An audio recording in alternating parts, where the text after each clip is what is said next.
नमस्कार, मैं हूं पवन त्यागी।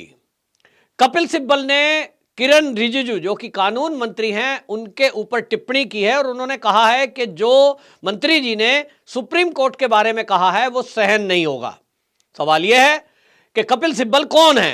कपिल सिब्बल एक वकील है और वो लंबे समय से वकालत करते हैं। उनके परिवार में और भी वकील हैं, लेकिन वो सरकार और सुप्रीम कोर्ट के बीच में जो ये टिप्पणी कर रहे हैं कि ये अस्वीकार है, तो इसका मतलब यह हुआ कि जो सरकार नए बदलाव करने की कोशिश करने में लगी हुई है, ये एक लॉबी जिसकी चर्चा पहले से होती रही है और हमेशा होती रही है कि हमारे देश के जो न्याय प्रणाली है इसकी एक लॉबी है और वो लॉबी इतनी हावी है कि वो सरकार को भी दखल अंदाजी कर सकती है। अब धीरे धीरे वो वकील भी सामने आ रहे हैं जो उस लॉबी से जुड़े हुए हैं, ऐसा लग रहा है। कपिल सिब्बल का यह बयान ये बता रहा है कि किस तरह से ये एक गठजोड़ है जो किसी भी नए बदलाव को स्वीकार नहीं करता है। जबकि बात यह है कि 1993 तक तो जो पहला सिस्टम था सरकार का वो यही था कि जजों की नियुक्ति हो या प्रमोशन हो या फिर ट्रांसफर का मुद्दा हो, वो सरकार अपने तरीके से करती थी। 1993 तक कांग्रेस की ही सरकार के समय उसमें बदलाव किया गया और कॉलेजियम को लागू कर दिया गया। मौजूदा जो कॉलेजियम सिस्टम है 1993 से ये जो मौजूदा सिस्टम है इसको लागू किया गया। तो सवाल यह है कि जब 1993 तक सरकार के ही हाथ में सब कुछ था और उस समय तो कांग्रेस की ही सरकारें थी, तब ये कपिल सिब्बल ने सरकार में ऑब्जेक्शन क्यों नहीं किया। और यदि आज के कॉलेजियम सिस्टम में देश की जनता यह कह रही है कि पारदर्शिता नहीं है, जज ही जज को नियुक्त कर रहे हैं, यह नहीं होना चाहिए। जो जनता ने चुनकर सरकार भेजी है वो चुने हुए प्रतिनिधि ये देखते हैं कि यदि कोई सिस्टम में गड़बड़ी है तो उनको अधिकार जनता ने दिया है कि वो उस गड़बड़ी को ठीक करें, फिर चाहे वो न्यायपालिका हो, कार्यपालिका हो, कोई भी हो। अब सरकार अपने आप में बदलाव लाती है तो बहुत सारे सरकार संशोधन करती है, कानून परिवर्तन होते हैं, भ्रष्टाचार को लेकर परिवर्तन किए गए हैं, एनसीबी के कानून में परिवर्तन हुआ है, एनआईए के कानून में परिवर्तन हुआ है। अब कानूनों में परिवर्तन इसलिए सरकार ने किया है कि ताकि हमारे देश का जो भ्रष्टाचार और अपराध है उस पर लगाम लगाई जा सके। फिर जब देश की आवाज यह है कि हमारे देश की जो न्याय प्रणाली है इसमें भी सुधार की आवश्यकता है, क्योंकि लग रहा है कहीं जनता को कहीं ना कहीं कि उसमें पारदर्शिता नहीं है। जनता ये देख रही है कि एक जज का बेटा थोड़े दिन वकालत करता है और फिर वो थोड़े दिन बाद जज बन जाता है, और कहीं ना किसी जज से अगर आपकी पहचान है तो आपके मनमर्जी की पोस्टिंग, मनमर्जी का ट्रांसफर। तो सरकार क्या करेगी? सरकार का काम केवल रह गया इन लोगों को सुविधा देना, सुरक्षा मुहैया करवाना और तनख्वाह देना। तो भाई मैं टैक्स देता हूं, मेरे टैक्स के पैसे से यदि मुझे ही परेशान कोई कर रहा है तो फिर यह तो मेरे लिए असहनीय है। कपिल सिब्बल जी कह रहे हैं यह अस्वीकार्य होगा, लेकिन देश की आम जनता कह रही है कि जो ये न्याय प्रणाली में सरकार सुधार करना चाहती है और अगर इसको इंप्लीमेंट सुप्रीम कोर्ट नहीं कर रही है, यह अस्वीकार है। आपको बताएं, सरकार ने एनजेएसी कमेटी बनाई और एनजेएसी कमेटी को सुप्रीम कोर्ट ने रोक लगा दी।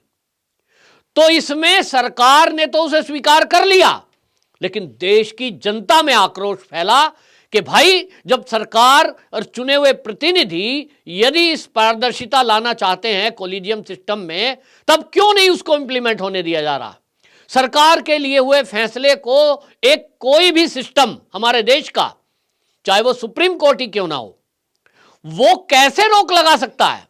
और इसको लेकर के अब बताऊं आपको कि जो सुप्रीम कोर्ट के जाने माने वकील रहे हैं और आज वो हमारे उपराष्ट्रपति हैं जगदीप धनखड़ जी, उन्होंने बाकायदा ये कहा है कि दुनिया के जितने भी देश हैं उनमें से किसी भी देश में इस तरह की व्यवस्था नहीं है कि जज ही जज को नियुक्त करें। सरकार का इंटरफेयर होता है और सरकार अपनी मर्जी के हिसाब से जहां जिसकी आवश्यकता है उसको पोस्टिंग करती है, प्रमोशन करती है और जजों की नियुक्ति करती है। और हर एक नौकरी में चाहे वो आईएएस हो, आईपीएस हो, जब उनकी नियुक्ति होती है, उनकी परीक्षा होती है। यहां कोई परीक्षा भी नहीं है। यहां न्याय प्रणाली से जुड़े हुए लोग भी ये कह रहे हैं कि कई बार जजों की जो नियुक्ति होती है वो न्याय की किताब पढ़ेंगे, एग्जाम की तैयारी करेंगे और जज बन जाते हैं, लेकिन कई बार उनको कोर्ट की जमीनी जानकारी नहीं होती है। जो वकीलों के सामने पेश आते हैं मुद्दे, उनको जानकारी होती नहीं है और इसलिए कई बार वो कई तारीख आगे से आगे तारीख बढ़ाते रहते हैं, क्योंकि उनको केस को समझना है, उनको समझ आ नहीं रहा है। छोटे छोटे टेक्निकल चीजें भी समझने में उनको कई बार समय लग जाता है और इसलिए वकीलों की तरफ से मांग की जा रही है, जो जाने माने वकील हैं, जो देश के लिए कुछ करना चाहते हैं और बदलाव के लिए तैयार हैं, उन्होंने कहा है कि इसमें एक प्रावधान सरकार को यह करना चाहिए कि जो जज की नियुक्ति के एग्जाम में बैठे उसको पहले कम से कम 5 साल वकालत करने का अनुभव हो, ताकि वो कोर्ट कचहरी की पेचीदगियों को समझे, वकीलों के बीच की समस्याओं को भी समझे, जनता को भी समझे।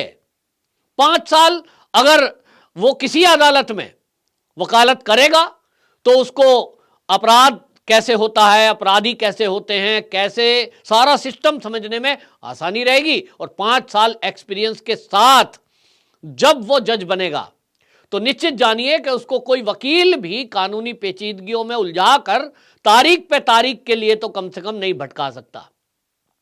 लेकिन अगर न्याय प्रणाली में ये सुधार की बात सरकार कर रही है तो एक लॉबी है जो इसके विरुद्ध खड़ी हो गई है, जिसमें कपिल सिब्बल भी हैं। वो कहते हैं साहब इसको स्वीकार नहीं किया जाएगा। देश चाहता है बदलाव हो, लेकिन कुछ लोग हैं जो चाहते हैं ये बदलाव ना हो। इसका मतलब क्या है?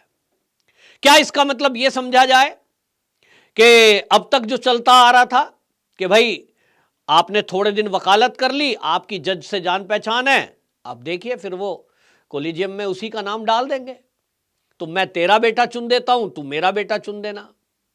ये चल रहा है, ये भाई भतीजावाद ये राजनीति में चलता है, लेकिन क्या ये अगर न्याय प्रणाली में भी चल गया तो क्या होगा? और इसको लेकर के आपको बता दूं जहर जिरह चली हुई है और इस बात पर हमारे कानून मंत्री किरण रिजिजू जी ने यह बाकायदा राज्यसभा में बताया तो आश्चर्य हो गया कि पूरे देश के अंदर लगभग 5 करोड़ केस पेंडिंग है। ये बहुत बड़ा आंकड़ा है और वो कहते हैं इसका कारण है कि एक तो जजों की नियुक्तियां कम है, जो पोस्टिंग खाली है उतना पोस्ट भरी नहीं गई है और वो हर जगह। इसी तरह वकीलों की शॉर्टेज, ये कोर्ट कह रही है वकीलों की शॉर्टेज है। अब एक आंकड़ा देखिए आप, जो हाई कोर्ट हैं 77 न्यायाधीश आज हैं, होने चाहिए 1108, लगभग 30% सीटें खाली पड़ी है। इसी तरह सुप्रीम कोर्ट में 28 न्यायाधीश होने चाहिए, लेकिन अभी है 24 और निचली अदालत में इसी तरह पूरे देश के अंदर वो आंकड़ा बहुत बड़ा है। एक तरफ बीए एलएलबी करे हुए, एलएलएम करे हुए देश के अंदर बहुत सारे वकील ऐसे हैं जो वो जज बनना चाहते हैं, एग्जाम की तैयारी भी करते हैं, लेकिन उनको मौका ही नहीं मिल रहा है क्योंकि वैकेंसियां फिल नहीं हो रही हैं। वैकेंसियों को फिलअप करने की जो प्रक्रिया है, उस प्रक्रिया में कहीं ना कहीं लोग कहते हैं कि कमी है और सरकार उसको दूर करना चाहती है। तो सरकार को इन कमियों को दूर क्यों नहीं करने दिया जा रहा है? ये जो लॉबी है ये सरकार के काम में अड़ंगा क्यों अटका रही है? एक बड़ा सवाल है। लेकिन अब जिस तरह से किरण रिजिजू जी के एक के बाद एक बयान आ रहे हैं, जिस तरह से हमारे उपराष्ट्रपति जी का बयान आया, जिस तरह से हमारे राष्ट्रपति जी का बयान आया, इससे बिल्कुल साफ दिख रहा है कि ये जो नया साल शुरू हुआ है, इस साल में मोदी सरकार इस न्याय प्रणाली में मूलभूत चेंज करने वाली है, ऐसा इशारा हमें दिखाई देता है। देखते हैं ये नया साल कैसा रहता है देशवासियों के लिए, क्या ये न्याय प्रणाली में बड़े बदलाव हो पाते हैं, देखना होगा। वंदे मातरम।